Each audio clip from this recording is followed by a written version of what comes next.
I'm pretty sure you've probably heard about lime green, the fan theory that says Gojo Satoru was never actually finished, that the blue, the red, the hollow purple, as insane as all of that already was never the complete picture, that somewhere inside the Limitless there was a third base technique waiting to be unlocked, and that if Gojo had ever found it, everything about the story we got would have looked completely different. Gojo's techniques follow a color system that mirrors how light works. Blue is attraction, red is repulsion. Combine them and you get hollow purple, a technique that doesn't destroy matter, it erases it. Red and blue make purple. That's not accidental. Gege built this intentionally. The entire structure of the Limitless seems to follow a pattern that goes much deeper than most people realize. But in light mixing, not paint, the three primary colors are red, green, and blue. And when you combine all three, you don't get a dark color, you get white. Pure white light. So if we already have red and blue and purple as their then there should be a green as well, a third base technique hidden somewhere inside the Limitless. The hints are there too. During the hidden inventory arc, there's a scene where Gojo casually applies different aspects of the Limitless to a pin. Alongside red and blue, we briefly see references to white and cyan. They are never explained. Gege simply includes them and moves on. At the time, most readers ignored it. Looking back now, it feels much more interesting. There's also a manga volume cover showing Gojo holding what appears to be white energy. Once again, there's no explanation attached to it. Nothing in the story follows up on the image, but when you combine it with the color themes already present throughout the Limitless, it starts looking less like a coincidence and more like a possibility that was never fully explored. As for what green would actually do, there are two major theories. The first suggests that green manipulates electromagnetic force. Instead of attraction or repulsion, it would control light, electricity, and magnetism. That could allow Gojo to blind opponents, distort their senses, or even manipulate perception during combat. It would be a completely different application of the Limitless while still fitting within its overall theme. The second theory is even more interesting. It suggests that green represents neutrality. Blue is the negative force. Red is the positive force. Green would be zero. Not attraction, not repulsion, just complete cancellation. A technique that removes the property of force itself from whatever it touches. You cannot overpower zero. You cannot adapt to the absence of something. That's lime green. And today, we're not just talking about what it could have done. We're exploring three different timelines where it actually existed. Three worlds where Gojo unlocked the missing color. Three worlds where the strongest sorcerer became even stronger. And three worlds that show exactly what that power could have cost. Let's talk about the first timeline. Most people forget that Gojo wasn't always the untouchable force we know him as. There was a version of him that nearly died. Young, overconfident, brilliant, but unfinished. Toji Fushiguro almost ended him before the story even began. That near-death experience forced Gojo to rebuild everything he knew about the Limitless. It was the moment that transformed him into the strongest sorcerer of the modern era. However, instead of stopping after mastering red and blue, Gojo continued exploring the Limitless. Using the Six Eyes, he pushed deeper into the structure of cursed energy than anyone ever had before. Eventually, he found green. In this timeline, Gojo enters the main story already complete. Red, blue, green, and the knowledge of what combining all three could create. He never shows it because he never needs to. The gap between him and everyone else is already massive. Green simply becomes another ability hidden inside an arsenal that was already unfair, and that single change begins affecting every major event in the series. The problem for Kenjaku and the disaster curses is simple. Every one of their plans was built around a version of Gojo with limits. A Gojo that could eventually be trapped, distracted, or outplayed. But a complete Gojo leaves almost no room for mistakes. The prison realm becomes much harder to use.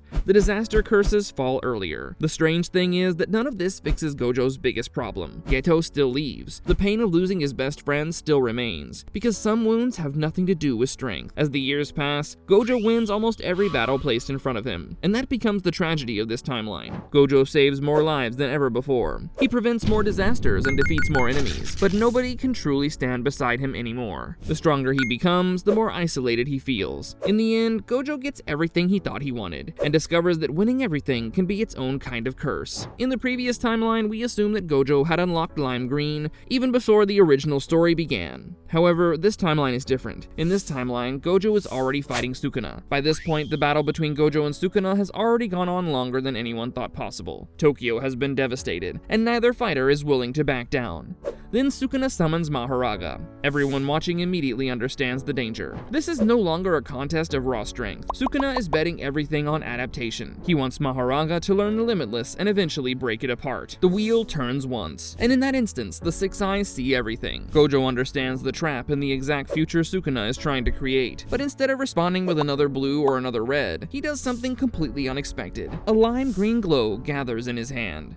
There's no explosion or anything. Lime green is just a strange stillness that feels completely unnatural. Because green is neither a positive nor negative, it is zero. Mahoraga is built to adapt to techniques and phenomena. It can learn attacks and overcome abilities given enough time, but it has no answer for something that removes force itself. The wheel begins, then suddenly stops. And that is when Gojo reveals the complete Limitless. Red, blue, green. All three forces merge together at once. What emerges is not hollow purple, it is hollow white, a technique beyond anything Gojo has ever shown before. The attack passes through Mahoraga and leaves absolutely nothing behind. For the first time during the entire battle, Sukuna takes a step backward. The fight does not end immediately because Sukuna's pride would never allow that, but the balance of the battle has changed forever. Mahoraga was his path to victory. Without it, the strategy he spent so long building no longer exists. For the first time in centuries, Sukuna is fighting an opponent he simply cannot outlast. And because of that, the future changes. Megumi survives. The soul that had been buried beneath Sukuna's control for so long finally begins to return. Slowly, painfully, but it returns. The world does not celebrate because the damage is far too great for that.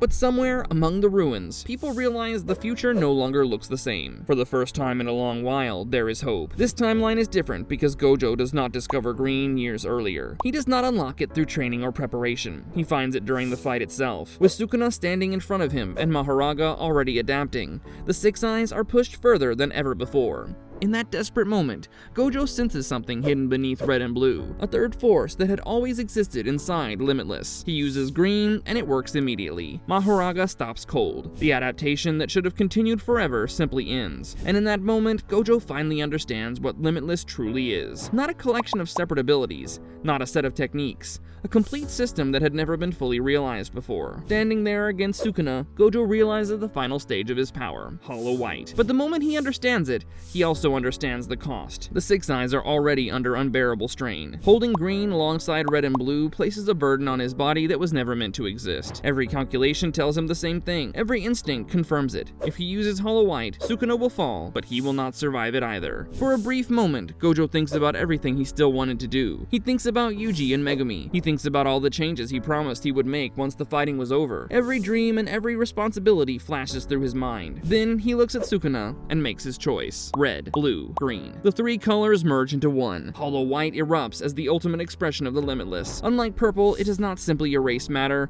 it erases resistance itself. Every defense, every adaptation, and every answer Sukuna could possibly have is overwhelmed at once. The King of Curses faces the attack, and for the first time in his existence, runs out of answers. When the light fades, Sukuna is gone. Megumi collapses to the ground, finally free from the burden that trapped him for so long. The connection binding him to Sukuna shatters completely. The battle is over. The nightmare is finished. The strongest curse in history has finally been defeated, and Gojo is still there, on his knees. There is no speech, no dramatic final words. The Six Eyes have already gone dark. He places one hand against the ground and remains there, looking upward, calm, peaceful, almost relieved. For the first time in years, there's nothing left for him to fight. The burden he carried for so long is finally gone. Yuji reaches him first, then Yuta, then everyone else. They gather around the place where Hollow White was fired, hoping that somehow everything will still be okay. But when they arrive, they already know the truth. Gojo is wearing that familiar smile, the same smile that annoyed them, inspired them, and carried them through their darkest moments. Years ago, he promised that he would change the jujutsu world. He promised the next generation would build something better. He kept that promise, he just was not there to see the result. Satoru Gojo, the strongest sorcerer in history, closes his eyes surrounded by the students he spent his life protecting, and for the first time in a very long time, the future belongs entirely to them.